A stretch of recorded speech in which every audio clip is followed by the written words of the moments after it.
प्रणाम भगवानों, देव देवियों। आज मैं जीवात्मा के बारे में बताऊंगा। जीवात्मा, आत्मा, परमात्मा, ये तीन चीज़ आप लोग समझो इस बात को। जीवात्मा, आत्मा और परमात्मा। देव देवियों, आप लोगों को कलयुग में तुच्छ बना दिया है।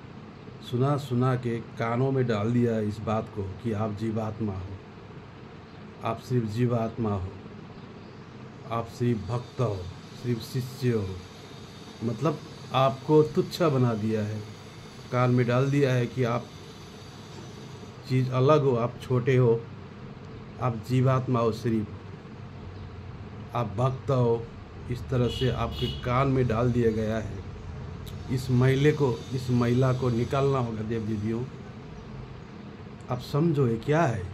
जीवात्मा, आत्मा, परमात्मा एक चीज़ है क्या, इसको समझो सबसे पहले। फिर भेद लगाना, समझने के बाद ही भेद करना, कौन जीवात्मा है, कौन आत्मा है और कौन परमात्मा है। बिना समझे आप कैसे भेद लगाओगे? आप समझोगे, बूझोगे तब ना कह पाओगे कि हाँ ये हकीकत है, ये सही है या ये गलत है।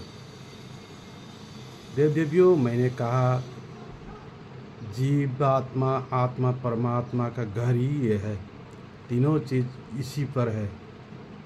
इस बात को गहराई से समझो। मैंने कहा तीनों चीज़ का घर है ये, इसलिए आपको बहुत गहराई से समझना होगा। आप एक को आत्मा कहोगे, एक को परमात्मा कहोगे और आप अपने आप को सिर्फ जीवात्मा कहोगे, ये गलत हो जाएगा। समझो बात को। जब शरीर में आया कोई भी, चाहे राम हो, चाहे ईसा हो, चाहे कृष्ण हो, कोई भी, उस पर तीन ही चीज़ होता है। तीनों होते हैं, जीवात्मा, आत्मा, परमात्मा, तीनों चीज़ होते हैं। मैं समझा रहा हूँ, बात को समझो। इसीलिए आप सिर्फ जीवात्मा हो, ये गलत होगा। इस तरह अगर समझोगे और कोई कहेगा तो इसको अब निकाल के फेंकना होगा। मैंने कहा जीवात्मा क्या है। सबसे पहले तो कहा तीनों चीज़ इसी पर है और सबके पास है, सिर्फ आपके पास अकेला नहीं। सिर्फ आप अकेले जीवात्मा हो और आपके पास ही सिर्फ जीवात्मा है, बाकी के पास परमात्मा है, किसी के पास आत्मा है। ये हटा दो हाथ से इसको। यही सोचना, जितने भी शरीर में आए, चाहे वो शिव हो, चाहे ईसा हो, चाहे कृष्ण हो, चाहे बुद्ध हो, तीनों चीज़ धारण करके आए। इस बात को भूलना मत करिए। जीवात्मा, आत्मा, परमात्मा, तीनों चीज़ का घर शरीर है। इस बात को कभी मत भूलना। मैं प्रमाण दे रहा हूँ, मैं तो सत्य ज्ञान दूंगा ना, सत्य ही बताऊंगा, झूठ क्यों कहूँगा। मैंने कहा जीवात्मा क्या है, आप लोगों ने गौर नहीं किया होगा। मैंने हर बार समझाया है।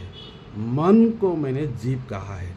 मन जो चेतन मन है, कितना सटीक ढंग से मैंने समझाया, आप लोगों ने समझा नहीं इस बात को। आप लोग तो सोचते हो जीवात्मा किसी चिड़िया का तरह होगा, कोई कीड़े मकोड़े की तरह होगा शरीर के अंदर, इस तरह कल्पना कर लिया।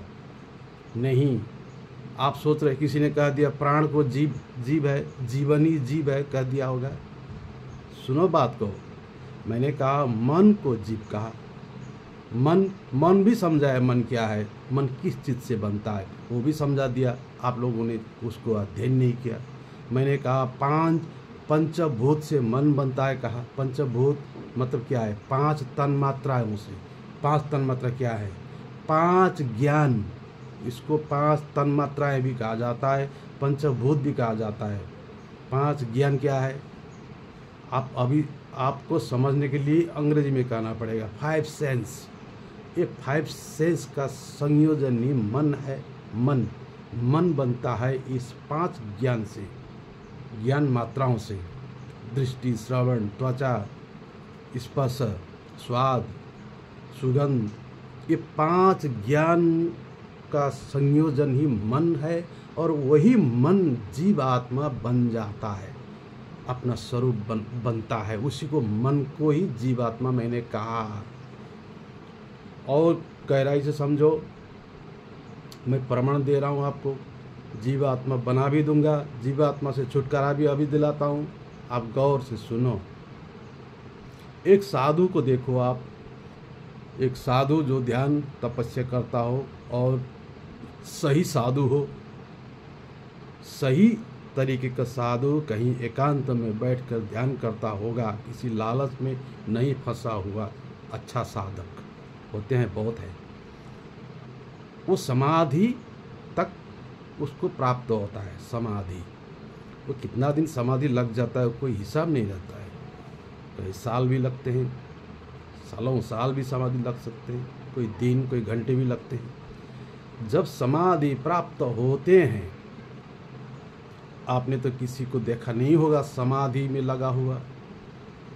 समाधि जब साधु लगते हैं, जो साधक, साधु कहने से एक धर्म का बन जाता है, मत कहो किसी भी धर्म का हो, कोई साधक जो साधना करता है, वो अगर समाधिस्थ हो जाता है, समाधि लगता है, उस वक्त उसका जीवात्मा वहाँ नहीं रहता है। क्यों नहीं रहता है? क्योंकि उसने जीवात्मा को आत्मा में लीन करा दिया, और आत्मा जाके परमात्मा में लीन हो गया, एक ही हो गए, यूनियन हो चुका होगा। इसलिए वहाँ उसका जीवात्मा नहीं है। समझो बात को, जीवात्मा नहीं है तो जिंदा है। हाँ, कह रहा हूँ मैं, उसका जीवात्मा वहाँ नहीं है। कैसे? वो तो जिंदा है। जिंदा और मरना वो फर्क, अलग वस्तु है। जीवात्मा नहीं है कहने का मतलब वहाँ उसका मन नहीं है। उसने 5 ज्ञान को खो दिया है। अब आप कुछ भी करो, उसको कोई कुछ नहीं करने वाला है, उसको कुछ नहीं घटित होने वाला है, क्योंकि मन नहीं है। जिंदा तो है लेकिन मन नहीं है, उसका मन वहाँ नहीं है, खो गया। जीवात्मा लीन हो गया परमात्मा में, ठीक है, परमात्मा में लीन हो गया। वो आत्मा ही परमात्मा है तो उसी में लीन हो गया। वहाँ उसका मन नहीं रहता है। जब मन नहीं रहता है, अमन हो जाता है, वहाँ जीवात्मा का मुक्ति उसी को कहलाया गया, अर्थात मन का विलय हो गया। मन नहीं है अभी, इसीलिए मन को ही जीवात्मा समझना आप लोग। मन, जो मन करता है ना, चाहता है, कुछ ढूंढता है, जैसे भगवान को ढूंढ रहा है, मैं यहाँ जाऊँ वहाँ जाऊँ, ये करूँ वो करूँ, ये भगवान है ये नहीं है, इस तरह का जो बोध करता है ना, ढूंढता है, जो इच्छा करता है, वो मन है। वही मन जीवात्मा का रूप धारण करता है, वही है जीवात्मा, वही है जीव। जीवन का बात नहीं कर रहा हूँ मैं, जीवात्मा का बात कर रहा हूँ। तो आप लोगों ने तो भेद लगा दिया, हम तो सिर्फ जीवात्मा है। अरे ये अनुमति नहीं है। सब जब चेतन, कोई भी चेतन देव देवी कार्य करते हुए, खाते पीते हुए, इस संसार में रहते हुए, अगर जीवात्मा नहीं है कोई कहता है, और सिर्फ मैं ही जीवात्मा हूँ कहता है, तो वो गलत, भूल है। सबके जीवात्मा है, अर्थात मन है। उसी मन को वहाँ लगाना है, अमन बनाना है। जीवात्मा का मुक्ति उसी को कहा जाता है। जब वो अमन हो जाता है, 5 ज्ञान उसने वहाँ लगा देता है, तो वो निर्विकार निराकार में समाधिस्थ हो जाता है। तब वहाँ उसका मन नहीं रहता है। 5 सेंस काम नहीं करते हुए भी 6वां सेंस उसका काम करता है। जो चैतन्य तत्व है, वो चैतन्य तत्व 6वां जो आत्मा का अपना स्वभाव होता है, अपना धर्म, अपना शक्ति होता है, वो आत्मा का शक्ति काम करने लगता है। लेकिन जीवात्मा मन वहाँ विलय हो जाता है, तभी वो जिंदा भी रहता है। वो हर कुछ देखता है, जानता है, बोध करता है, उसको अपने आप क्रियाएं होता है, लेकिन उसको कुछ पता नहीं चलता है, क्योंकि पता करने वाला चीज़ तो मन है। जिसको पता होता है वो तो मन को पता, देख के पता चलता है, टच करके पता चलता है, सुगंध से, स्वाद से आदि सुन के ये पता लगता है। ये पता लगने वाला चीज़ ही जीव है, जीवात्मा है। जब ये 5 सेंस काम नहीं करते हैं, वो अमन हो जाता है, समाधिस्थ हो जाता है, तो जीवात्मा का मुक्ति उसी अवस्था को कहा गया। तो देव देवी सभी के पास जीवात्माएं होते हैं। जीवात्मा का मुक्ति इसी जन्म में संभव है, जीते जी संभव है। इसी को आप कैवल्य भी कहा जाता है। कैवल्य एक बालक का तरह, बालक एक विनय स्वरूप का बालक। इसलिए जितने बुढ़े होने से भी वो मन अगर बलवान नहीं रहेगा तो वो बालक का स्वभाव हो जाएगा। जब मन बलवान हो जाता है तो जीवात्मा बलवान हो जाता है, और जीवात्मा जब बलवान हो जाता है तो वो भटकता है। वो एक रूप धारण करता है, बलवान हो जाता है और भटकता है। बालक का नहीं भटकता है, बालक का मन बलवान नहीं होता है, इसीलिए वो कैवल्य रहता है। हर समय राल को निकालता है, हंसता है, खेलता है, भूल जाता है, सो जाता है, उसको कुछ पता ही नहीं चलता है। तो वो अबोध बालक, कैवल्य स्वरूप बालक, जो एक समाधिस्थ साधु का भी उसी स्वभाव बालक का जैसा बन जाता है। तो उसने अपना जीवात्मा को विलय कर चुका है, मिला दिया है, कंट्रोल किया है। मन को नहीं पाल रहा है, मन को बलवान होने नहीं दे रहा है, मन को हटा रहा है, मन को अमन बना रहा है। बोधि ज्ञान में इसी को सिखाया गया था, समझाया था, मन को हटाओ, मन को हटाओ, बालक जैसे बन जाओ। ये मन ही तो है खतरा, यही मन तो है। मुझे पीड़ा हुआ, मुझे सुख हुआ, मुझे दुख हुआ, मैं मरूंगा, मैं जीऊंगा, कहने वाला तो मन है ना। तो ये मन किसके पास नहीं है? सभी के तो आप जीवात्मा भी हो, आप आत्मा भी हो, आप परमात्मा भी हो।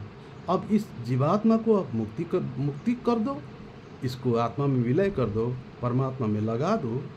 आपका पास तो तीनों चीज़ है। इसीलिए मैंने 3 चीज़ समझाया हर बार, साकार आकार निराकार, जीवात्मा आत्मा परमात्मा, सब चीज़ तो समझाया। भूरलोक भूवरलोक स्वलोक।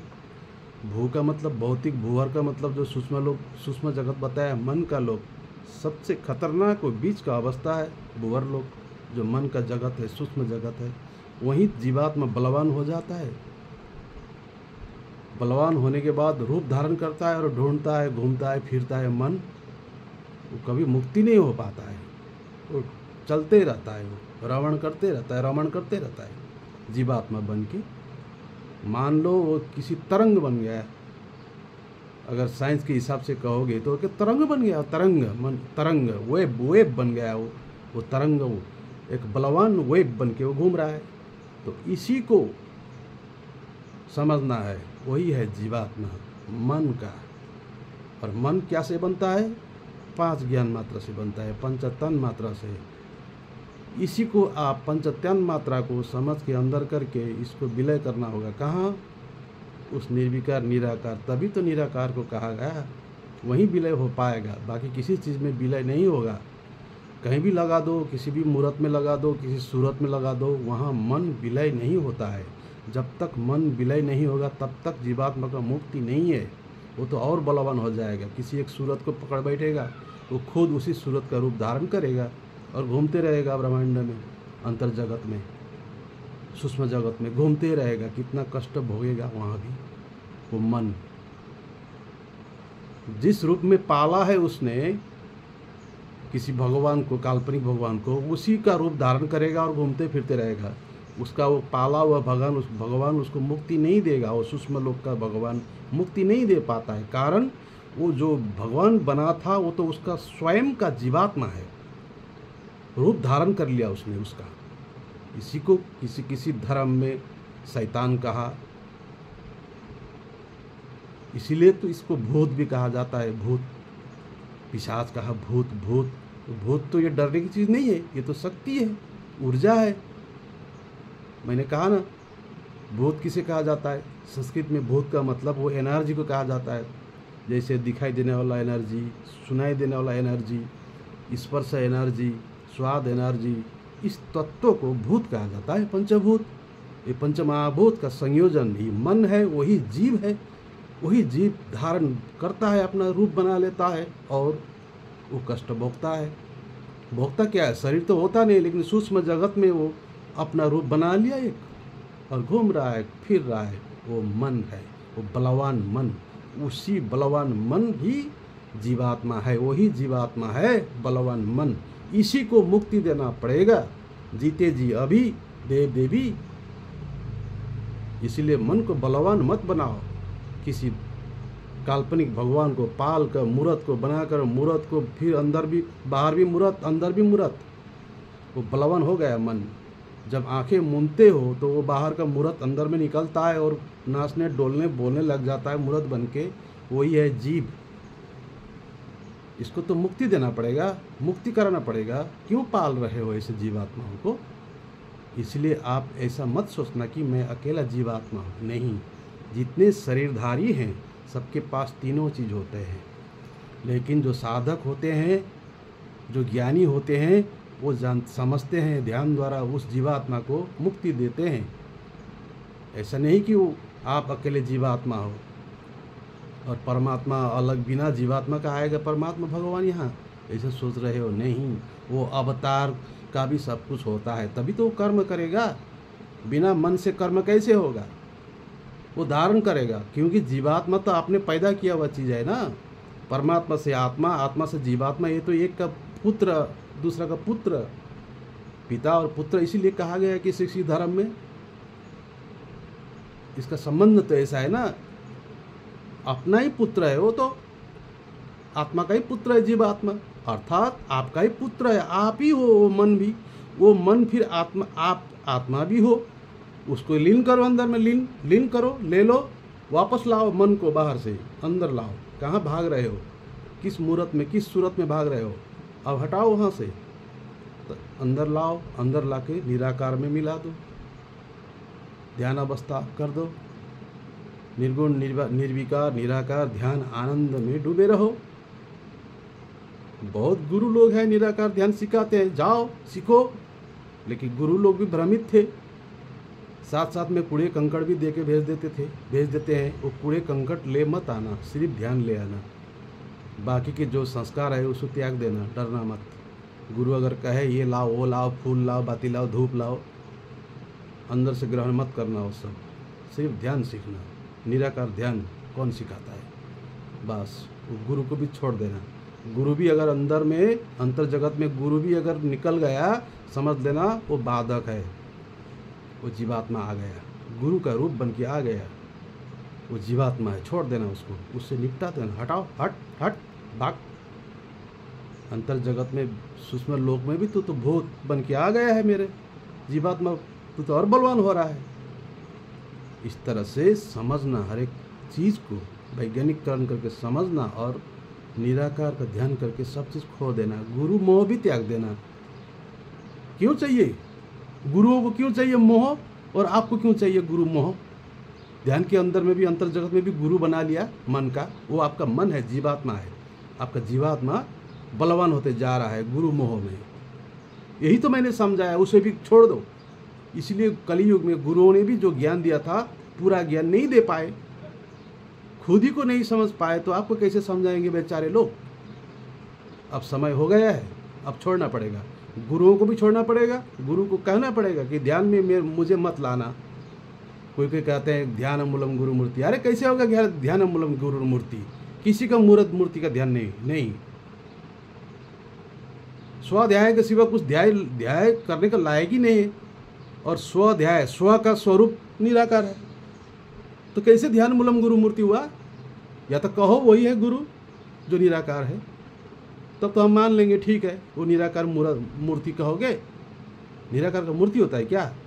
तो किसी ने कहा ध्यान मूलम गुरु मूर्ति, गलत है वो ना। जो गुरु अपना मूर्त को ध्यान करो सिखा रहा है, वो कैसे पार कराएगा? वो तो और बलवान बना दिया उसने तो जीवात्मा को, मन को और जागृत करा दिया उसने। मन को तो विलय करना चाहिए था, जीवात्मा को तो विलय वहाँ मिलाना चाहिए था, उसने तो और जन्म ग्रहण करा दिया।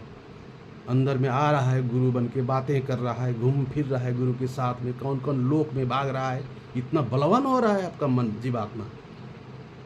भूवर लोक में, बीच के लोक में अटके हुए हो, सारे गुरु लोग जाके वहाँ अटके हुए हैं भूवर लोक में, बीच में सबको खींचना पड़ेगा नीचे, फिर भेजना पड़ेगा सत्ययुग में देव देवियों। यही हो रहा है।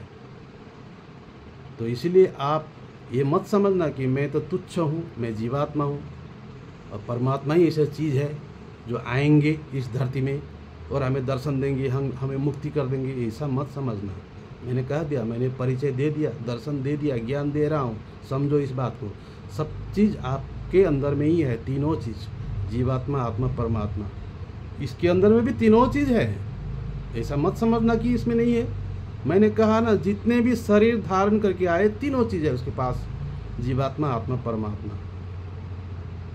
तो जीते जी मैंने सिखा रहा हूँ, जीते जी मुक्ति मोक्ष जीते जी, जीते जी सत्य युग में, जीते जी यहीं खाते पीते घूमते फिरते अपना स्वरूप को पहचान कर, मैं देव हूँ, मैं भगवान हूँ, उसी का स्वरूप हूँ, साकार रूप हूँ। इस तरह समझकर आपको आगे बढ़ना है देव देवी, और इस ज्ञान को फैलाना है। ये सत्य ज्ञान है। तो मेरे भगवानों, तो मन का भगवान मत बनाओ। बाहर तो बना दिया मिट्टी का, पत्थर का, और उसको फिर आंखें बंद करके अंदर भी बना दिया। वो तो मन का है ना, वो तो जीवात्मा, उसी को कहा मैंने। वो तो बलवान हो जाएगा, अंदर में रोने लगेगा, हंसने लगेगा, क्या क्या मांगेगा, कभी उंगली पकड़ के ले जाएगा घुमाने। ऐसा बना दिया अंदर में, हाँ। ये तो जीवात्मा कभी मुक्ति नहीं होगा ऐसे तो, और बलवान होते जा रहा है। उसी को भूत कहा, भूत शक्ति कहा। वही है जीवात्मा, वो सबका है। सबका होता है, लेकिन ज्ञानी लोग उस ये मेरा ही है, मेरा ही स्वरूप है जीवात्मा भी कह के जानते हैं, उसे अंदर खींच के मुक्ति करा देते हैं। भाई मेरा, मैं हूँ तो मैं ही, जीवात्मा भी मैं ही हूँ, चलो आगे ऊपर चलो, पिता के साथ बिठा देते हैं, भेज देते हैं। तो मेरे भगवानों, आप अपने आप को इतना नीचे तुच्छ मत समझना कि मैं जीवात्मा हूँ। ना, सबके होते हैं। वो मन का तरंग है, मन द्वारा बनता है जीवात्मा, उसी को मुक्ति करना है। शरीर को क्या मुक्ति दोगे? शरीर तो पंच तत्व में मिल जाएगा अपने आप। शरीर को भी मुक्ति नहीं देना है, आत्मा को भी मुक्ति देना नहीं है। आत्मा तो न जलता है, न काटा जाता है, न जन्म लेता है, न मरता है, न उसका संख्या होता है। ये भी तो आप सुने होंगे, किताब में लिखा है, गीता में देखो, आत्मा का न जन्म होता है, न मरता है, न उसका मुक्ति होता है, न वो नरक जाता है, न स्वर्ग जाता है। ऐसा आत्मा भी आप ही के पास है। तो किसको दे रहा है मुक्ति? ओ सी जीवात्मा को। हाँ, शरीर के लिए डरो मत और अपना आत्मा के लिए डरो मत। वो तो अपना स्वरूप में जाएगा वो, लेकिन वो जीवात्मा तड़पेगा, भटकेगा, वही जीवात्मा मन। इसी को तारना है अभी। अभी जीते जी, मरने के बाद नहीं तरेगा वो। कोई सोच रहा है तुम मरने के बाद स्वर्ग जाओगे, तरेगा, मुक्ति होगा, क्या बात है। जीते जी तो अपने मन को, जीवात्मा को बलवान बना दिया, भटक रहा है, और मरने के बाद स्वर्ग जाएगा, नरक जाएगा वो। जो कुछ अब तो यहीं भोगना है। अभी सत्ययुग में तो यहीं भोग के जाना है, सब कुछ यहीं होगा। मरने के बाद कुछ नहीं भोगोगे। अब जितना गलत करोगे यहीं भोग के जाओगे, अच्छा ही करोगे यहीं सुख भोगोगे। उधर तो क्लियर है, साफ है। सत्ययुग में उधर साफ, सब परमात्मा पिता के पास रहेंगे सत्ययुग में। मरने के बाद हम वहाँ जाएंगे, भटकेंगे, नरक जाएंगे, ये हटा दो। अब नरक भी यहीं भोगेंगे सत्ययुग में, नरक भी यहीं भोगेंगे, स्वर्ग भी यहीं भोगेंगे। देव देवियों, इस मन को समझो, मन को, यही है जीवात्मा। हाँ, इसलिए कोई कह रहा है आप जीवात्मा हो, मत मानो, उसका पास भी जीवात्मा है। जो कह रहा है तुम जीवात्मा हो, तो तुम्हारे पास भी जीवात्मा है। सबके पास जीवात्मा होते हैं, कारण वो पंच तन मात्राओं का बना होता है जीव, वो है मन तत्व।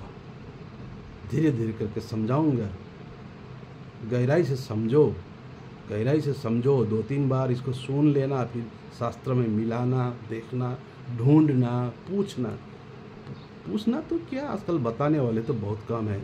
उससे ज़्यादा तो अभी देव देवी लोग आ रहे हैं नए नए, उनको अपने आप अनुभूति हो रहा है। नए नए देव देवी आ रहे हैं, 2000 साल के बाद जो पैदा हुए हैं, पवित्र देव देवी आ रहे हैं। अब उनसे ज्ञान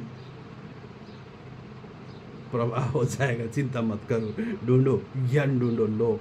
सीखो, सत्य ज्ञान सीखो, अच्छे अच्छे ज्ञान ग्रहण करो, किसी भी मज़हब का क्यों ना हो, डरो मत, अच्छी चीज़ लो। अपना मज़हब का अगर बुरा चीज़ है तो फेंको, यही करना है। अच्छे लो, बुरे फेंको। देव देवियों फिर मिलूँगा, नमन। क्या मिल रहा है, मैं हमेशा हूँ, हमेशा हूँ, था, रहूँगा।